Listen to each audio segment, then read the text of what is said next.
Olá! Hoje a gente vai mergulhar fundo numa história com mais de 3.000 anos. Vamos analisar um único capítulo que parece quase uma pequena peça de teatro. É verdade. Estamos falando do segundo capítulo do livro de Ruth. É uma história sobre lealdade, costumes da época e encontros que parecem ser por acaso, mas, talvez não sejam. E para nos guiar nessa conversa, a gente está usando o texto e também as notas de duas bíblias de estudo que são, assim, bem conceituadas. A Holman e a Nova Almeida atualizada. Isso. E a nossa missão aqui é tentar entender como que uma decisão aparentemente simples de uma viúva estrangeira... Que está desesperada por comida. Exato. Como que isso acaba, acionando uma série de eventos que podem mudar absolutamente tudo para ela e para a sogra. A pergunta de fundo é: o que acontece quando a necessidade encontra a generosidade? Assim, no estado mais puro. É uma ótima pergunta para começar. Então, vamos situar a cena. Ruth e a sogra dela, Noemi, acabaram de chegar em Belém. Elas não têm nada. Zero. São duas viúvas numa sociedade patriarcal, sem terras, sem renda. A situação é desoladora. É sombria. E é bem aqui no comecinho do capítulo 2 que a Ruth toma a iniciativa. Ela vira para Noemi e diz: "Deixe-me ir ao prampo apanhar as espigas que ficam para trás." E essa atitude já diz muito sobre ela. A Ruth não fica parada, esperando ajuda cair do céu. Ela é proativa. Mas é fundamental a gente entender o que era essa prática de apanhar espigas, a tal da respiga. Certo. Não era como se ela estivesse, invadindo uma propriedade ou simplesmente mendigando. Então não era só um ato de caridade do dono da terra. Era algo mais estabelecido. Exatamente, não era só caridade. Era, na verdade, um direito. Um direito. Um direito garantido pela lei mosaica, É algo que a gente encontra lá em Levítico, em Deuteronômio. Funcionava, como uma espécie de rede de segurança social da época.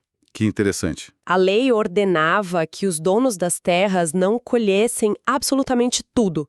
Eles tinham que deixar os cantos do campo sem colher e não podiam voltar para pegar os grãos que caíssem no chão. Essa sobra, digamos, era por direito dos pobres, dos órfãos, dos estrangeiros e das viúvas. Entendi. Então era uma forma de garantir a subsistência dos mais vulneráveis. Isso. E é exercendo esse direito que Ruth vai para o campo. E aí? Aí o texto nos dá um detalhe que me parece quase uma piscadela do autor. Diz que ela, por casualidade, entrou na parte do campo que pertencia a Boaz. Essa palavra casualidade soa quase irônica, né? Irônica é uma ótima palavra, porque para quem está lendo essa história com uma lente teológica, não existe casualidade. Claro. É o autor nos dizendo de uma forma muito sutil: olha, prestem atenção, Deus está agindo aqui nos bastidores. Do ponto de vista humano, foi uma sorte incrível. De todas as plantações de Belém, ela foi parar justamente naquela. Mas na estrutura da narrativa, essa casualidade é o que a gente chama de providência divina. É o motor invisível da história. E essa casualidade a coloca no campo de um homem chamado Boaz. O texto descreve como um homem valente e poderoso e parente do falecido marido da Noemi. As notas da Bíblia Holman até sugerem que essa expressão pode significar tanto que ele tinha riqueza e status social, quanto um caráter nobre. As duas coisas, provavelmente. E a primeira coisa que o Boaz faz quando chega no campo parece trivial, mas talvez não seja. Ele cumprimenta os trabalhadores com: "O Senhor seja com vocês." E eles respondem no mesmo tom. Tem algum significado mais profundo nisso? Ah, com certeza tem. Num contexto antigo, onde o dono da terra podia ser um tirano, essa saudação mútua, que é basicamente uma bênção, Ela revela um ambiente de trabalho saudável, de respeito. Já estabelece o caráter do Boaz logo de cara. Ele não é um chefe opressor. Ele é um homem piedoso, que tem uma boa relação com seus empregados. E isso cria uma atmosfera positiva, que vai ser o palco para tudo o que acontece a seguir. Faz todo sentido. E é nesse ambiente que ele vê a Ruth e pergunta para o capataz dele, o chefe dos trabalhadores, de quem é esta moça. E a resposta é bem específica. Sim, muito. É a moça moabita que veio com Noemi de Moabe. Eles não dizem só é uma viúva pobre. Eles destacam a origem estrangeira dela e a conexão com a Noemi. A fama dela já tinha chegado. A reputação dela a precebeu. E a reação do Boaz é impressionante. Ele vai direto falar com a Ruth e basicamente cria uma zona de proteção ao redor dela. Ele diz para ela ficar ali, perto das servas dele, ordena aos homens que não a incomodem e, o que eu acho incrível, diz que ela pode beber da água que os servos dele buscaram. É um gesto enorme. Isso era o procedimento padrão ou ele está indo, assim, muito além do esperado aqui? Muito, muito além. A lei exigia que ele a deixasse colher as sobras. Ponto. Não dizia nada sobre oferecer proteção pessoal, integração com a equipe ou acesso a recursos como água potável, que era um bem valioso. Claro. As notas da Bíblia em Nhaiá até destacam que Boaz concedeu a ela privilégios que nem os pobres de Israel teriam automaticamente. Ele não está só cumprindo a lei, ele está excedendo. É um ato de bondade proativo excepcional. E a Ruth, claro, fica completamente chocada. Ela se prostra e pergunta: por que o senhor está me favorecendo tanto se eu sou apenas uma estrangeira? Ela mesma se vê como um outsider, né? Alguém que não deveria esperar nada além do mínimo. Exato. A pergunta dela carrega todo o peso da condição dela. Ela é moabita, um povo que era historicamente rival de Israel. Ela é viúva, pobre, estrangeira. Ela tem consciência de que socialmente ela está na base da pirâmide. Por isso a bondade dele a desconcerta. E a resposta de Boaz é o coração do capítulo. Ele não diz, porque eu sou bom ou porque tenho pena. Ele diz, já me contaram tudo o que você fez pela sua sogra, como deixou seu pai, sua mãe e sua terra para vir para um povo que você não conhecia. E é aqui que tudo se conecta. A bondade de Boaz não é aleatória. É uma resposta direta ao caráter da Ruth. A palavra hebraica para esse tipo de lealdade, de bondade que ela demonstrou é hesed. Boaz está, na prática, retribuindo o hesed que ela mostrou para Noemi. Ah, então ele já sabia da história dela. Ele ouviu sobre a reputação dela, sobre o sacrifício dela. Para ele, a atitude dela não foi só lealdade familiar, foi um ato de fé. Ele até continua com uma bênção, né? Dizendo que o Senhor, Deus de Israel, sob cujas asas você veio buscar refúgio, lhe deu uma grande recompensa. Essa imagem das asas é muito poderosa. É belíssima, é uma metáfora comum na Bíblia para a proteção divina.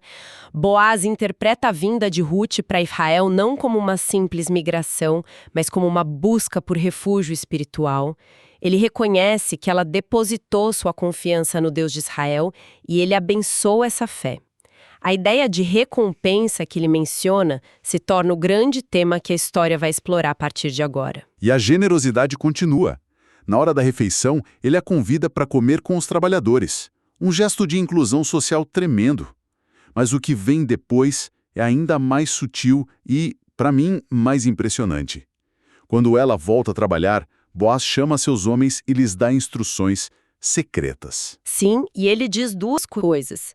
Primeiro, que deixem ela colher até mesmo entre os feixes já amarrados, o que era totalmente fora da regra.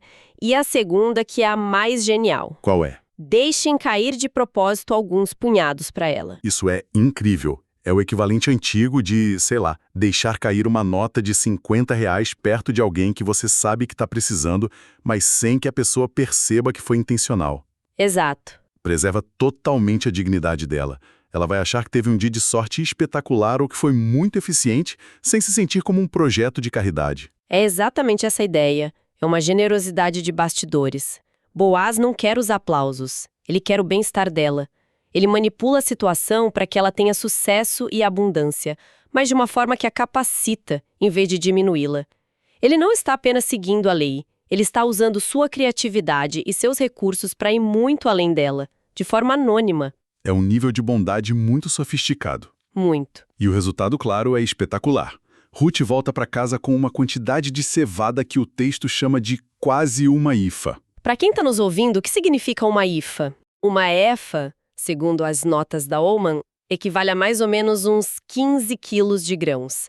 Para ter uma ideia, isso seria suficiente para alimentar as duas por várias semanas. Foi uma colheita absolutamente massiva para um dia de trabalho de uma única pessoa na Respiga. Uau! Isso mostra o quanto as ordens secretas de Boaz foram eficazes. A reação de Noemi é de choque total. Ela vê aquela montanha de grãos e pergunta: onde você trabalhou hoje? Bendito seja aquele que a acolheu. Ela abençoa o homem sem nem saber quem ele é. E quando Ruth diz que o nome do dono do campo era Boaz, tudo muda. A esperança que estava morta no capítulo 1, de repente volta a respirar. É um ponto de virada dramático. A amargura da Noemi, que se sentia abandonada por Deus, começa a se dissipar.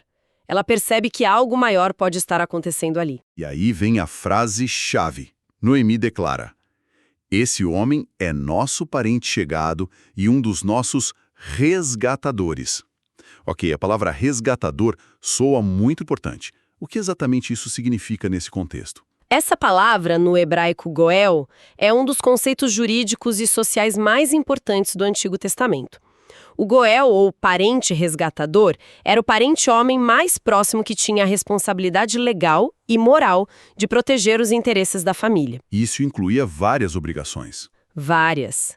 Por exemplo, se um parente ficasse tão pobre a ponto de ter que se vender como escravo, o goel deveria comprá-lo de volta, resgatá-lo. Certo. Se alguém tivesse que vender a terra da família por necessidade, o goel tinha o direito e o dever de comprar aquela terra para mantê-la na família. E, o que é crucial para essa história, em certos casos, ele tinha a responsabilidade de se casar com a viúva de um parente que morreu sem filhos. Para dar continuidade ao nome, à linhagem. Exatamente, para que o nome e a linhagem do falecido não desaparecessem. Isso é chamado de casamento levirato. Uau! Então, quando Noemi ouve o nome Boaz e o identifica como um resgatador, a história muda completamente de patamar. Completamente. A bondade do Boaz, que até então parecia ser apenas uma caridade extraordinária, agora é vista pela Noemi através de uma lente legal e familiar. Ela deixa de pensar só na sobrevivência do dia a dia, temos comida para hoje, e passa a enxergar a possibilidade de uma restauração completa. A linhagem, o nome, a terra.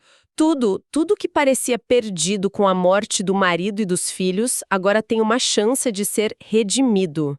A história salta da sobrevivência para a redenção. Que virada! Então, para a gente resumir, neste capítulo, a lealdade de Ruth não só é notada, como é recompensada com uma generosidade que vai muito, muito além de qualquer lei ou expectativa. O caráter dela e a integridade de Boaz se encontram e criam uma faísca de esperança. Exatamente. E o fascinante é como o capítulo entrelaça tudo isso. As ações individuais, a iniciativa da Ruth, a bondade calculada do Boaz, acontecem dentro de um sistema de leis, de costumes sociais, mas são interpretadas pela narrativa como algo maior, como a providência divina. O encontro casual. Isso. O encontro que começou como uma casualidade termina com a revelação de um resgatador em potencial, elevando um drama pessoal a um plano de redenção, com significado profundo para a família. E para fechar, fica uma ideia para pensarmos. O texto diz que Boaz agiu porque ouviu sobre a lealdade de Ruth. Mas quando a gente pensa naquelas instruções secretas em deixar cair grãos de propósito, o que isso nos diz sobre a natureza da verdadeira generosidade? É uma boa reflexão. Seria apenas seguir a letra da lei, fazer o que é esperado? Ou seria encontrar maneiras criativas e muitas vezes discretas de ir além, de garantir não só a sobrevivência, mas também a dignidade do outro, sem buscar reconhecimento por isso?